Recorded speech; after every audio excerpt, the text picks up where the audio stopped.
Salam sejahtera bagi kita semua. Perkenalkan, saya Chelsea Manopo dengan 2307 1101010146. Pada video kali ini, saya akan menjelaskan mengenai materi prosedur pengajuan gugatan sengketa dalam praktik peradilan tata usaha negara. Memahami prosedur di peradilan tata usaha negara itu memang memerlukan ketelitian yang ekstra. Nah, sesuai dengan Undang-Undang Nomor 5 Tahun 1986 yang telah diubah terakhir dengan Undang-Undang Nomor 51 Tahun 2009, prosedur di peradilan tata usaha negara memiliki karakteristik unik yang mengutamakan perlindungan masyarakat dari tindakan sewenang-wenang penguasa.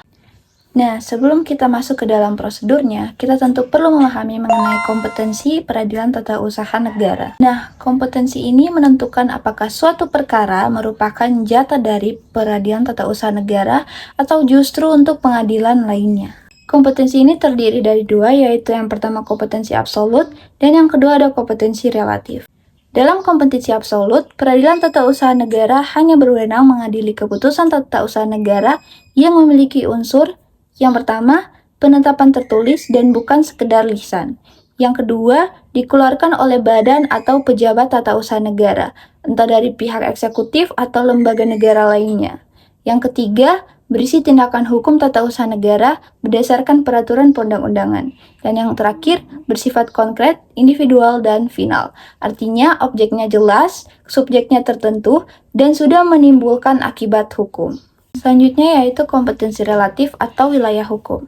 Nah, dalam kompetensi ini, gugatan diajukan ke peradilan tata usaha negara yang wilayah hukumnya meliputi tempat kedudukan tergugat. Namun, jika penggugat dan tergugat berada di luar negeri, maka gugatan dapat diajukan ke peradilan tata usaha negara yang ada di Jakarta. Baik, setelah kita memahami mengenai dua kompetensi tadi, yaitu kompetensi absolut dan relatif, kita masuk ke dalam tahapan prosedur pengajuan gugatan, yang mana proses di peradilan tata usaha negara itu tidak langsung masuk ke ruang sidang terbuka. Ada beberapa filter yang harus dilewati, yaitu yang pertama, tahap upaya administratif. Berdasarkan Perma Nomor 6 Tahun 2018, jika peraturan dasar keputusan tata usaha negara tersebut menyediakan prosedur keberatan atau banding administratif, maka penggugat wajib menempuhnya terlebih dahulu di internal instansi pemerintah sebelum ke peradilan tata usaha negara. Jika dilewati, gugatan akan dinyatakan tidak dapat diterima. Yang kedua yaitu tahap pendaftaran dan tenggat waktu. Di sini, tenggat waktu gugatan itu harus diajukan maksimal 90 hari sejak keputusan tata usaha negara diterima atau diumumkan. Selain itu, sistemnya berbasis e-court. Jadi, saat ini pendaftaran umumnya dilakukan secara daring melalui sistem e-court Mahkamah Agung. Yang ketiga yaitu prosedur dismissal atau rapat permusyawaratan. Nah, ini adalah tahap unik di mana Ketua Peradilan Tata Usaha Negara itu melakukan penelitian awal tanpa adanya kehadiran para pihak. Gugatan itu bisa langsung ditolak melalui penetapan jika yang pertama, pokok gugatan tidak termasuk dalam wewenang Peradilan Tata Usaha Negara. Yang kedua, gugatan tidak didasarkan pada alasan yang layak. Dan yang terakhir, apa yang dituntut dalam gugatan sebenarnya sudah terpenuhi. Selanjutnya kita masuk ke tahap yang keempat, yaitu pemeriksaan persiapan atau dismissal process. Di mana jikalau tahap awal, maka hakim akan memanggil penggugat dan tergugat dalam sidang tertutup. Tujuannya untuk melengkapi alat bukti, memperbaiki redaksi gugatan agar tidak kabur, dan hakim wajib memberikan saran perbaikan karena posisi masyarakat dianggap lebih lemah dibanding pemerintah dalam hal akses informasi dokumen. Selanjutnya di tahap kelima yaitu persidangan pokok perkara. Jadi setelah dinyatakan lengkap, barulah sidang dibuka untuk umum dengan agenda yang pertama, pembacaan gugatan dan jawaban.